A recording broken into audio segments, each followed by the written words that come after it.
এটার কোনো রিয়াকশন হয় না, এটা ছি ছি ছি। এটা শান্তির মিছিল, আমরা সুবিচার চাই। প্রত্যেক পুলিশ ওপর থেকে যা নির্দেশ আসছে পুলিশ সেই কাজ করছে, পুলিশের নিয়ে দায়বদ্ধতা নেই।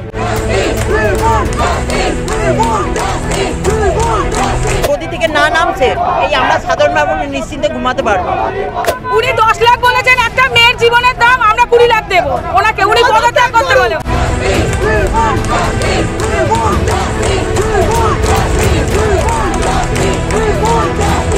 এখন কোনো মেয়ে পুরুষ কেউ সেফটি না, রাস্তায় বেরোলে দিনে বেরোলে কোনো সময় সেফটি না। এমন একটা মুখ্যমন্ত্রী আন্ডারে রয়েছি যিনি ওপেন টেলিভিশনে লাইভ এসে বলছেন দর্শন হয়েছে তো কি হয়েছে, 10 লাখ টাকা তো দিচ্ছি। প্রশাসন দুর্বল হয়ে গেলে সাধারণ মানুষ কোথায় যাবে?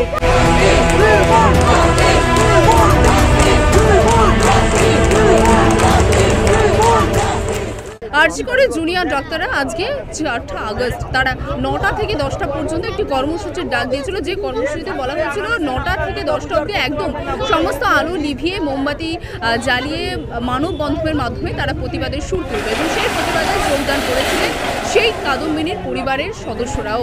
এবং তারপরে আমরা দেখতে পেলাম আরজি করের সামনে একদম এইভাবে কিন্তু ব্যারিকেড দিয়ে আটকে দেওয়া হলো, যাতে 14 তারিখে যে ঘটনা ঘটেছিল সেই ঘটনা যদি কোনোরকম কোনো পুনরাবৃত্তি না হয় সেজন্য কিন্তু এই ব্যবস্থা নেওয়া হয়। কিন্তু তার বাইরে কিন্তু সাধারণ নাগরিকরা যারা একদম কাদম্বিনী বিচারের জন্য বারংবার তারা যারা জুনিয়র ডক্টর আছে তাদের সঙ্গে পায়ে পা মিলিয়ে হেঁটেছেন, বারংবার তাদের সাথে সাথ দিয়েছেন এবং বিচারের দাবিতে আজকেও তারা সকলে কিন্তু এখানে এসেছেন। একদম দেখতে পাচ্ছেন এখনও তাদের হাতে মোমবাতি রয়েছে এবং সেই মোমবাতি নিয়ে কিন্তু তারা এখানে এসে তাদের ক্ষোভ উগড়ে দিচ্ছেন পুলিশ প্রশাসনের প্রতি, মুখ্যমন্ত্রীর প্রতি। দাবি একটাই যে এখনও কেন এত বেশি সময় লাগছে কাদম্বিনীর বিচারে, আজকে সেই দাবিতেই কিন্তু তারা সোচ্চার হয়েছে। যে মুহূর্তে তার মাতা পিতাকে এই টাকা দেওয়ার কথা বলা হয়েছে, যেটা ইতিমধ্যে জানা যাচ্ছে তারা জানিয়েছেন। এটার কোনো রিয়াকশন হয় না, এটা ছি ছি ছি। দেখুন আজকে আমি অন্তত কোনো রকম বিক্ষোভ করছি না, এটা শান্তির মিছিল, আমরা সুবিচার চাই। প্রত্যেকটা কিছুর একদম সুবিচার চাই, কোনো কিছু যেন চাপা না পড়ে যায়, সেই উপর মহল থাকুক কি নিচু সবার ক্ষেত্রে সমান বিচার হবে। আর এই বিচার যত তাড়াতাড়ি মানে সমাধান করা যায় ততই বুঝবো যে প্রশাসন বলে কোনো একটা ব্যাপারের অস্তিত্ব আছে।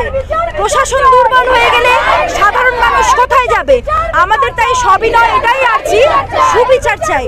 আর মহিলাদের জন্য সেফটি অ্যাক্ট না করে মহিলাদের ভয় না দেখিয়ে বরং মহিলারা এটা প্রশ্ন করছে আমরা 2টোর সময় কেন রাস্তায় বেরোতে পারবো না, রাত্রি 2টো কিংবা হোক দিন, আমাদের সাথে কেন শ্লীলতাহানি করা হবে? এত বড় ঘটনার পরেও আমাদের এটাই আছি যে এইটা যেন একদম বন্ধ করা হয়। এমন আইন না হোক যেন এটা তাড়াতাড়ি বন্ধ করা হয়, যাতে আর কোনো মেয়ের প্রতি যাতে হাত তুলতেও না সাহস পায়, চোখ তুলতেও না সাহস পায়। জানি অনেক পুরুষ চোখ তুলবে বা অনেক কেউ চোখ তুলবে, সবাই ভালো আছে, সবাই বাজের মধ্যে ভালো আছে, ভালোর মধ্যে বাজে আছে, কিন্তু আইনটা সবার জন্য সমান হওয়া উচিত। তাই we want justice, we want justice, we want justice, we all want justice, we all want justice, we want justice, we want justice, we want justice, justice for everyone. আজকে অভিযোগ আমরা বিচার চাইতে এসেছি এখানে। এই পুলিশ 14 তারিখ রাতে যে হামলা হয়েছিল এরা তাদেরকে আটকাতে পারেনি, যারা হামলা করেছিল সাধারণ মানুষকে আটকাচ্ছে, এরা ব্যর্থ প্রশাসন। আমরা একটাই কথা বলছি, বিনীত গোয়েল পদত্যাগ করুক, আর দফা 1 দাবি মমতা ব্যানার্জির পদত্যাগ। হ্যাঁ, পুলিশ ওপর থেকে যা নির্দেশ আসছে পুলিশ সেই কাজ করছে, পুলিশের নিয়ে দায়বদ্ধতা নেই। তাই তো দেখছিলেন কালকে সিদ্ধারা নিয়ে গেছিল ওরা, যে সিদ্ধারা দিয়ে দেখাচ্ছিল যে আপনাদের সিদ্ধারাটা কোথায় ঝুঁকে গেছে। তাই জন্য বলছি যে আরজি করের যে কাণ্ড হয়েছে ঘটনা, আমরা পরিষ্কারভাবে বলছি এই পুলিশের মন্ত্রী, স্বাস্থ্যমন্ত্রী, মুখ্যমন্ত্রী সব পদত্যাগ করুক। মমতা ব্যানার্জি যে ঘোড়া থাকে, মমতা ব্যানার্জি পদত্যাগ করুক, বাংলার মানুষ বলছে। যতক্ষণ না গদি থেকে না নামছে এই আমরা সাধারণ মানুষ নিশ্চিন্তে ঘুমাতে পারবো। এই দিদিটা আজকে চলে গেল, আজকে আমার বাড়িতেও 2টো দিদি আছে, আমার ভাগ্নি আছে, ওরা নিশ্চিন্তে আছে কি আদৌ? ওরা তো এত দূর যাতায়াত করছে, আমরাও তো রাত্রিবেলা এই যে আজকে বেলঘড়িয়াতে যে ঘটনাটা ঘটলো প্রকাশ্যে খুন হয়ে গেল, এর ভিড়ের মধ্যে আমাদের ছুরি মারবে না তার কি গ্যারান্টি আছে? প্রকাশ্যে তো মারছে, কি হবে? আমরা সেই আগের মতো যেন ঘুমাতে পারি, শান্ত নিশ্চিন্তে থাকতে পারি।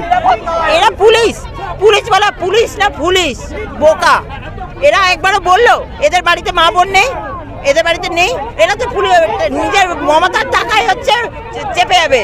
আমরা তো সাধারণ মানুষ, আমাদের রক্তে গলা মাংস, আমরা ওই জন্য চুপচাপ থাকতে পারি না। আমরা দিদিটা চাই, জাস্টিস চাই, বিচার চাই।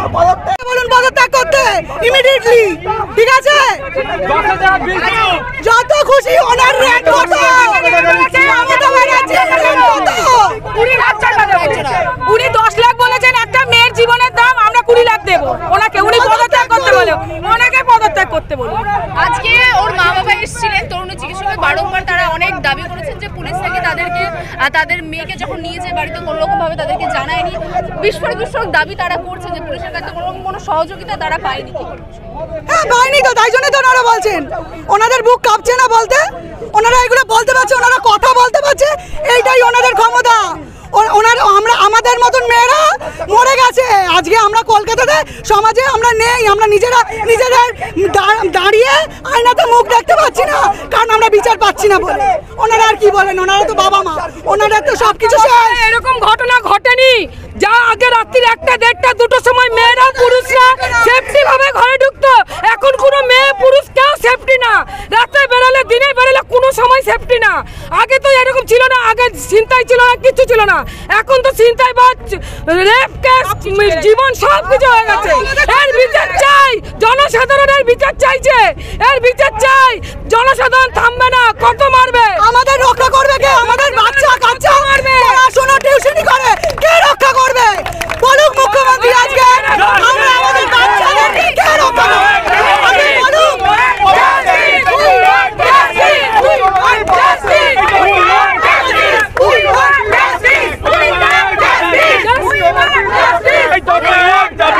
মুখ্যমন্ত্রী পদত্যাগ। আজকে ওর মাতা পিতা এসেছিলেন এবং বলেছিলেন যখন তার দেহ নিয়ে যাওয়া হয় পুলিশের কাছে কোনো রকম কোনো সহযোগিতা তারা পায়নি। আজকে এইখানে দাঁড়িয়ে একটা কথাই বলতে চাই, আমাদের দেশে আমাদের নিজেদের মা বোন আছে। একটা কথা বলতে, আমরা এমন একটা মুখ্যমন্ত্রীর আন্ডারে রয়েছি যিনি ওপেন টেলিভিশনে লাইভ এসে বলছেন ধর্ষণ হয়েছে, তো কি হয়েছে? 10 লাখ টাকা তো দিচ্ছি। আজকে ধর্ষণ হচ্ছে, তার মানে বাংলা মডার্ন হচ্ছে। এটা কোথাকার কি লজিক আমরা বুঝতে পারছি না। মুখ্যমন্ত্রী বলছে, কি বলছে, উনি আদৌ সুস্থ মস্তিষ্কের লোক নাকি? আগে ওনার আগে চেক আপ করাক, মেডিকেল চেক আপ করাক, তারপর বাকিদের করাও। মমতা বন্দ্যোপাধ্যায়ের যে 3টে দপ্তর রয়েছে, সেই 3টে দপ্তরেই গাফিলতি। মুখ্যমন্ত্রীও উনি, স্বাস্থ্যমন্ত্রীও উনি, স্বরাষ্ট্র দপ্তরও ওনার হাতে।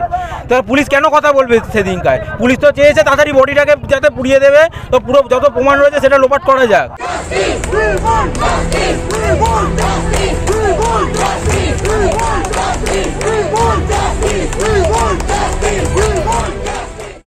বাংলা হান্টের আরো খবর দেখতে নজর রাখুন। বাংলা খবর মানেই বাংলা হান্ট।